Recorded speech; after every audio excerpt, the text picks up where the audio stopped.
Mark Elson, the beloved bus driver of Bellridge, was known for his kindness and dedication to the community, until the night he vanished without a trace. His bus, abandoned at the last stop with blood staining the seat, was the first sign of a crime no one saw coming. But as detectives unraveled the mystery, they discovered the chilling truth. The man responsible for Mark's death was hiding in plain sight, a quiet neighbor named Stephen Mallard, whose desire for revenge had been brewing for over 30 years. In the quiet town of Bellridge, life moved at a gentle pace. It was the kind of place where everyone knew each other by name, where gossip traveled faster than the morning train, and where crimes were more likely to involve missing lawn chairs than missing people. That's why when Mark Elson vanished without a trace, the entire town was rattled to its core. Mark wasn't just a bus driver, he was a fixture of Bellridge. For over a decade, he drove the evening route through neighborhoods he could probably navigate blindfolded. Every child on his route knew him by name, and adults trusted him to watch over them and their families during their daily commutes. He was friendly, reliable, and always had a kind word for everyone. He'd even been known to wait a few extra minutes if he saw someone running for the bus. In Bellridge, Mark was more than a driver. He was part of the community's routine, someone whose presence was quietly reassuring. On a Tuesday evening in October, that routine was broken. Mark had begun his shift at 3 p.m. like he always did, making his way through the usual stops. Everything seemed normal, but by 9 p.m., when the bus should have returned to the depot, there was no sign of it. Calls to his radio went unanswered. At first, his colleagues assumed he might have taken a detour or gotten delayed by a mechanical issue. But when an inspector went out to check the route and found the bus abandoned at its final stop, worry quickly turned to alarm. The bus was parked at a crooked angle, its headlights still glowing in the dark. The door was wide open. Inside, everything looked undisturbed until they reached the driver's seat. There, soaked into the fabric and smeared across the steering wheel, was blood. Not just a smear or a cut from a paper scrape, but a sizable amount that made it immediately clear something terrible had happened. But there was no mark, no signs of a struggle, no broken glass, and not a single passenger in sight. Within hours, the area was sealed off, and crime scene tape fluttered in the wind as investigators began their work. Flashlights swept through the trees and nearby fields, but nothing was found. There were no eyewitnesses, no 911 calls, and no surveillance cameras in the immediate area. For a town like Bellridge, it was unimaginable. One of their most trusted citizens had disappeared, and all they had was a blood-stained bus in the middle of a quiet street. As news of Mark Elson's disappearance spread through Bellridge, fear and confusion quickly followed. The image of his abandoned bus, left eerily idle at the last stop with blood on the seat, haunted residents. It didn't make sense. This was a man who showed up every day, never missed a shift, and had no known enemies. The idea that someone would harm Mark was almost unthinkable. Police immediately began questioning everyone who might have seen or spoken to him that day. Passengers who had taken the route earlier were contacted, and many came forward with the same observations. Nothing seemed out of the ordinary.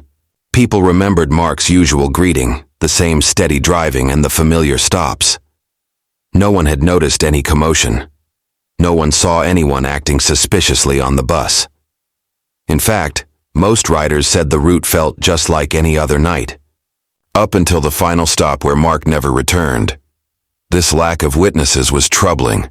For a crime that had clearly ended in violence, there were no screams, no fleeing suspect, no sound that drew attention. It was as if Mark had simply vanished into the night, swallowed by silence. The bus itself offered few clues. The interior was clean aside from the blood at the driver's seat. There were no signs of forced entry, no weapons left behind, no fingerprints that didn't belong to Mark or his usual riders. To make things worse, the security camera inside the bus had been broken for months. The town's transit budget hadn't prioritized fixing it, and now that oversight had become a serious obstacle. Investigators expanded their search radius, checking nearby buildings and shops for any external cameras that might have caught anything that night. But many businesses closed early, and most small shops didn't have working surveillance. For hours, detectives combed through empty footage, hoping for a breakthrough. Mark's family waited in agony, refusing to believe he was gone.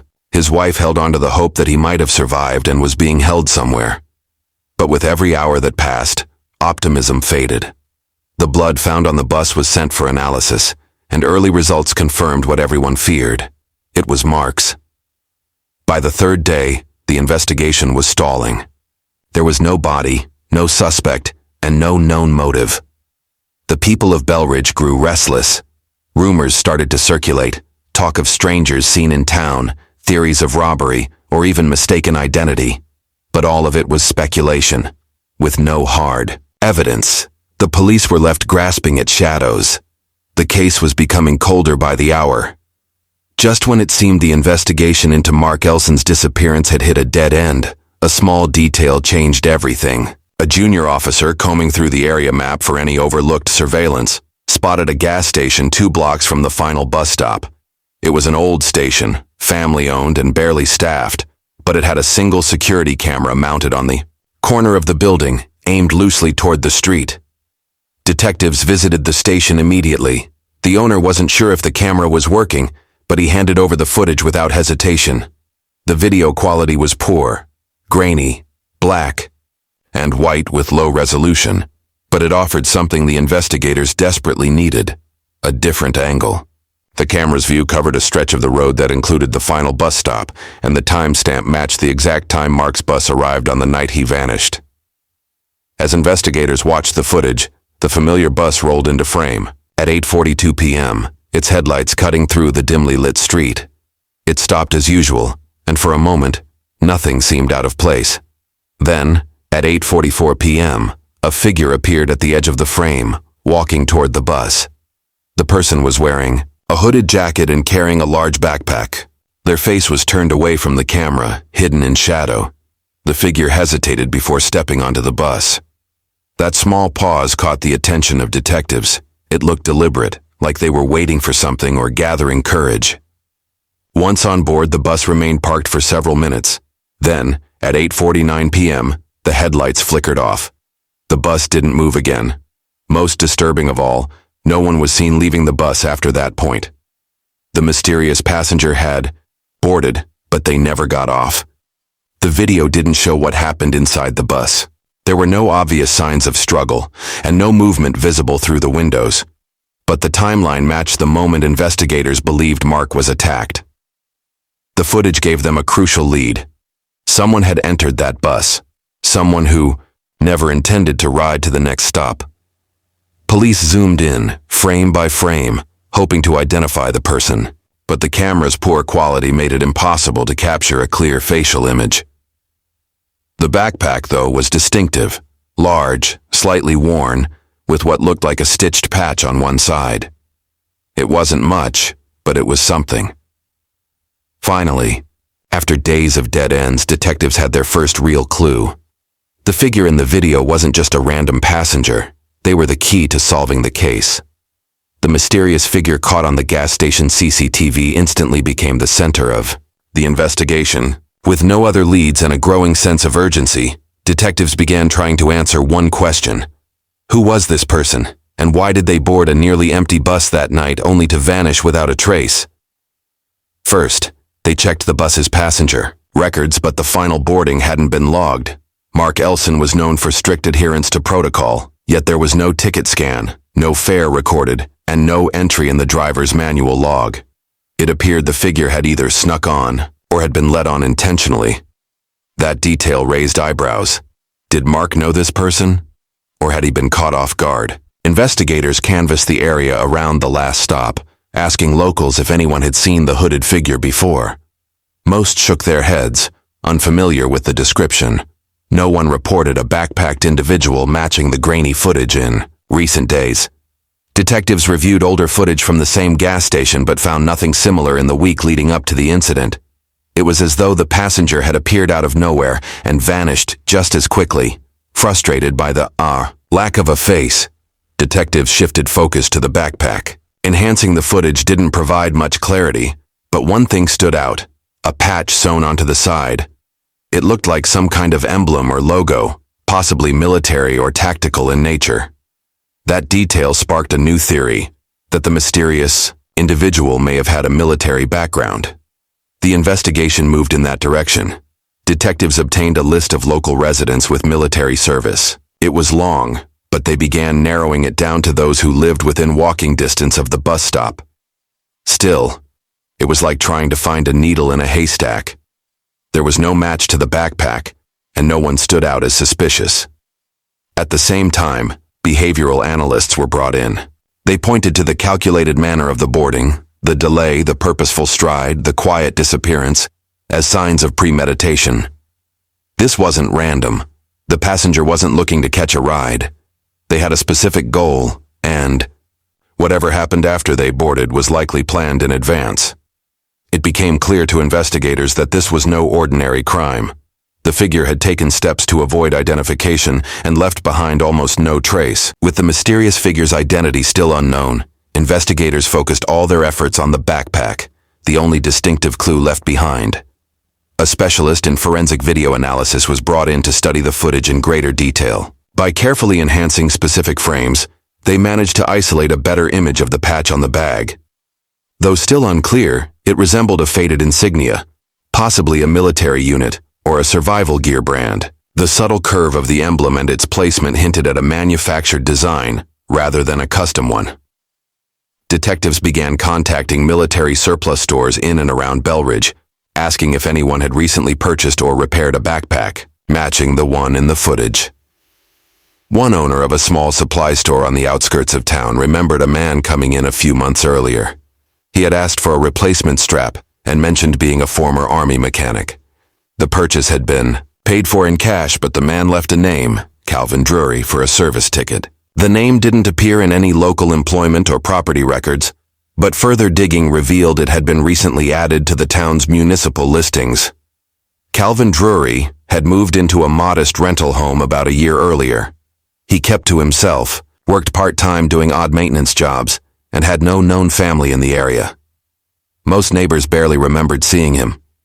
A few described him as polite, but distant. No one reported anything suspicious, but something about the quiet, careful nature of his lifestyle didn't sit right with the detectives. When police pulled his identification, they found that Calvin's background seemed too clean. No driver's license issued before the past year, no tax records under the name prior to moving to Bellridge, and no online presence. It was as if Calvin Drury hadn't existed until recently. That kind of erasure is uncommon, especially for someone living in plain sight. With a growing sense of unease, authorities ran his fingerprints through a national database using a discarded soda can from his trash. The results came back 2 days later, and the match stunned them. Calvin Drury was an alias. His real name was Stephen Mallard, a man with a sealed juvenile record and a long-ago connection to a criminal case from 30 years earlier. A case that, at the time, had made local headlines for its controversy and tragedy. This revelation changed everything. Mark Elson, the missing bus driver, wasn't just a victim anymore. He was connected to the past in ways no one had realized. And the man behind the backpack wasn't a stranger. He was someone with a reason to hide, and now, detectives were starting to understand why. The discovery of Calvin Drury's true identity as Stephen Mallard reopened a chapter in Bellridge's history that many had long forgotten, or tried to. 30 years earlier, Stephen's younger brother, Daniel Mallard, had been convicted in a fatal hit-and-run that killed a teenage girl outside a school fundraiser. The case had shocked the community, not only because of the tragedy, but because of how swiftly the trial had moved. Daniel had always insisted he was innocent, claiming the car had been stolen before the accident, but no one believed him. At the center of the investigation back then was a young police officer, Mark Elson. It was one of his earliest major cases, and the arrest had marked the start of his respected law enforcement career. Mark had found the car hidden in an abandoned garage and testified that Daniel had confessed during questioning, though no written confession was ever signed. The physical evidence was circumstantial, but the case had gone forward quickly. Within 6 months, Daniel was sentenced to 20 years in prison. Daniel Mallard didn't survive his sentence. He died just 5 years in, the result of what officials labeled an accidental overdose. Stephen, still in his 20s at the time, had been devastated. He had spent years claiming his brother was framed, but with no money, no legal support, and a justice system unwilling to listen, his protests faded into silence. Eventually, he disappeared from public view altogether. Now detectives were beginning to understand the deeper layers of Mark Elson's disappearance. This wasn't a random act of violence. It was personal. Stephen had spent decades harboring a quiet, burning resentment. Over time, grief turned to anger, and anger hardened into a meticulous desire for revenge. He hadn't lashed out impulsively. He had waited, planned, changed his name, moved into Mark's town, embedded himself in the very community that had once turned its back on him. Investigators began tracing Stephen's movements over the past year. He had rented the house under the alias, taken odd jobs that didn't require background checks, and had even volunteered at a local veterans group, maintaining the perfect cover. He had watched Mark from a distance, learning his routine. He knew the bus route, the schedule, and most importantly, when Mark would be most vulnerable, alone, on the final stop of the night. What had seemed like a vanishing act was now a carefully executed plan, rooted in an old injustice. For Stephen Mallard, the moment Mark boarded that bus each evening wasn't just routine, it was the stage for a long-awaited reckoning. As the pieces came together, the full weight of Stephen Mallard's plan began to take shape. Investigators realized they were not dealing with a spontaneous outburst of violence, but a long, calculated mission of revenge. Stephen had built a new identity from the ground up, slipped into Bellridge unnoticed, and patiently observed the man he held responsible for destroying his family. Every move had been deliberate, every step part of a plan forged over years. Detectives mapped out Stephen's activities in the months leading up to the crime. He had been spotted walking the bus route several times in the evenings, always at a distance, never drawing attention. It was likely he had followed Mark's schedule for weeks, learning when the route was busiest and when Mark was alone. The final stop, quiet, dimly lit, and with no immediate buildings nearby, was the perfect place. There were no cameras directly overlooking the scene. That's what made the old gas station footage such a lucky break. Inside Stephen's home, investigators found a notebook hidden behind a false panel in a kitchen cabinet. Its pages were filled with observations, Mark's habits, bus timings, weather conditions, even lists of passengers on different days. The entries weren't emotional, they were clinical, methodical. To Stephen, this wasn't a crime of passion, it was a form of justice.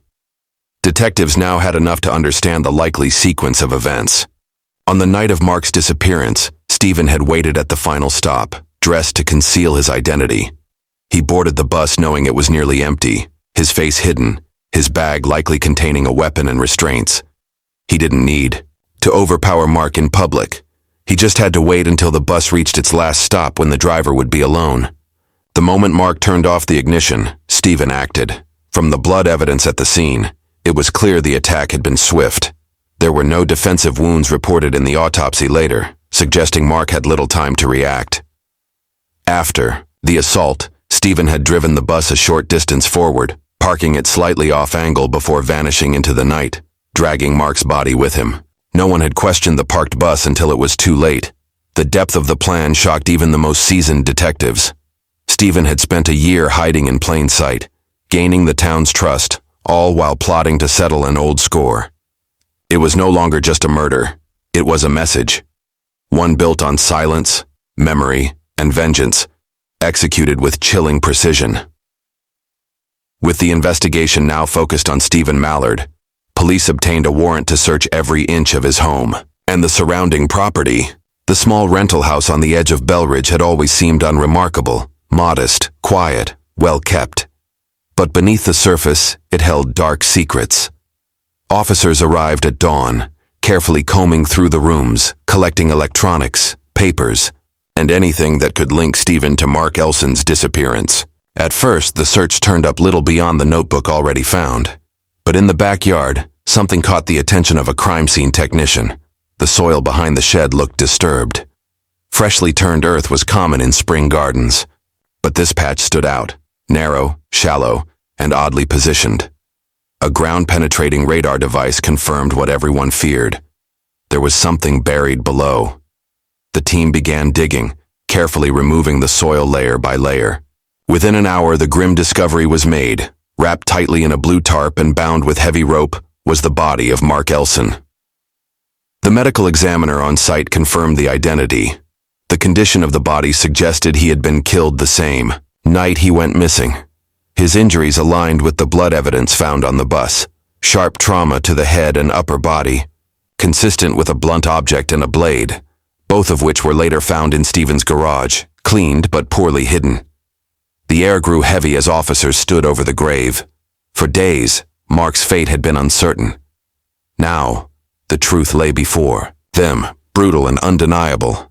Mark hadn't just been killed, he had been hunted, removed from his routine life and buried in the backyard of the very man who had smiled at neighbors and waved politely to strangers. Inside the house, forensic experts uncovered more damning evidence.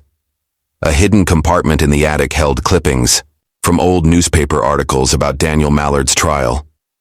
Some had handwritten notes in the margins, comments about the judge, the jury, and especially Mark Elson. One phrase appeared several times: "He never paid." The case against Stephen Mallard was now overwhelming. Fingerprints on the tarp, DNA on the rope, and a matching boot print found near the burial site all tied him to the crime. His carefully built new life had unraveled in the span of hours. He was arrested without incident later that day, found sitting in a diner just outside of town, quietly drinking coffee as if nothing had happened. What began as a missing persons case had become something far deeper. A chilling example of how buried anger and grief can twist into something deadly, lying dormant until the moment it chooses to rise. As Stephen Mallard was led away in handcuffs, the full scope of his crime began to unravel in the courtroom. The once quiet, unassuming man, who had arrived in Bellridge a year earlier, was now facing charges for murder, kidnapping, and concealing a body. His trial was set to begin in the fall, but the public's reaction was swift. The revelation that a decades-old injustice had driven a man to take such extreme measures to seek revenge left the town stunned. The murder of Mark Elson had shattered the calm, predictable atmosphere of Bellridge, leaving residents to grapple with the idea that someone they had known and trusted could be hiding such a dark past. In the weeks leading up to the trial, details of Stephen's life began to surface. Interviews with neighbors revealed a man who had kept to himself, never overly friendly, but not standoffish either. He had blended in seamlessly, working on odd jobs for local businesses and quietly becoming part of the community. Some neighbors remembered him talking about his brother, but no one realized the truth about Daniel Mallard's criminal past. There had been no mention of a hit and run, no hints of the years of pain and anger Stephen had been silently carrying with him. The prosecution's case was airtight. The forensic evidence from the backyard, the blood found on the bus, and the grainy CCTV footage from the gas station all pointed to Stephen. But the most chilling part of the case was the motive, a revenge so carefully planned and executed that it had taken nearly 3 decades to come to fruition. The defense, on the other hand, struggled to argue against the overwhelming evidence. They attempted to claim that Stephen had been driven to madness by years of grief over his brother's death, but the coldness and calculation behind his actions painted a far different picture.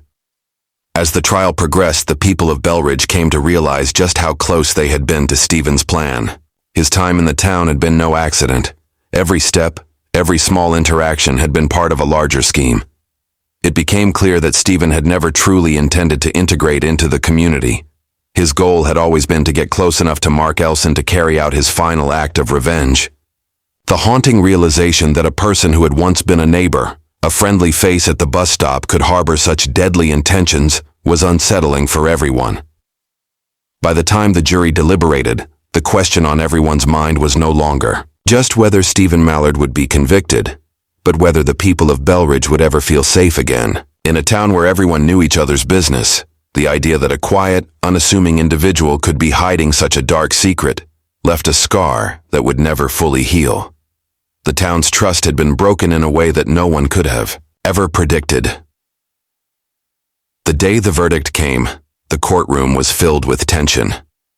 The air was thick with anticipation as the jury filed back in, their faces unreadable. Bellridge, a town where everyone knew everyone, had been consumed by the trial. And now the moment of truth had arrived. Word spread quickly. People gathered outside the courthouse waiting for the final decision. Mark Elson's family was there, seated at the front, their faces a mixture of grief, exhaustion, and a quiet hope for justice. The judge called the court to order, and as he addressed the jury, the entire room held its breath. The decision had been made. Stephen Mallard, alias Calvin Drury, was found guilty of the murder of Mark Elson. The jury had deliberated for hours, but the weight of the evidence, the blood on the bus, the buried body, the meticulous planning, left little room for doubt. The fact that Stephen had waited years to exact his revenge, using the quiet small-town setting as a cover, made his crime even more chilling. As the verdict was read aloud, Stephen Mallard's face betrayed no emotion. He sat stoically, his eyes distant, as if the weight of what had just happened hadn't fully registered. His defense team had fought hard, trying to evoke sympathy for his grief and his loss. They argued that his actions were the result of years of torment over his brother's wrongful conviction. But the jury was unmoved. Mark Elson had been a man of integrity and honor, someone who had dedicated his life to the town he loved. And Stephen Mallard had taken that life away, not because of a momentary lapse in judgment, but as part of a carefully planned, decades-long vendetta. As the gavel came down, the room seemed to exhale in unison, though the sense of relief was tempered by the sorrow that had pervaded the trial from the start. The town of Bellridge had lost one of its most trusted members, and while Stephen Mallard would face the consequences for his actions, no verdict could undo the damage done to the community. The impact of the case didn't end in the courtroom. Bellridge had been left to pick up the pieces of a trust shattered by betrayal. Many people struggled to reconcile the quiet, unassuming man they had known with the cold, calculating figure revealed in the trial. For those who had once ridden Mark's bus, there would always be the haunting thought: how had he been sitting next to them, just days before he took Mark's life? In the months that followed, the town tried to heal. Memorials for Mark Elson were held, not only to honor his life but to reclaim the spirit of the town, a spirit now tainted by the dark secret that had lurked beneath the surface. Mark's family, though devastated, found strength in knowing that justice had been served. But for Bellridge, the scars remained. The sense of security they had once taken for granted was gone. It was a reminder that sometimes the most dangerous criminals are those who blend in, who hide behind the walls of ordinary lives, waiting for the right moment to strike. And for the people of Bellridge, that moment had come.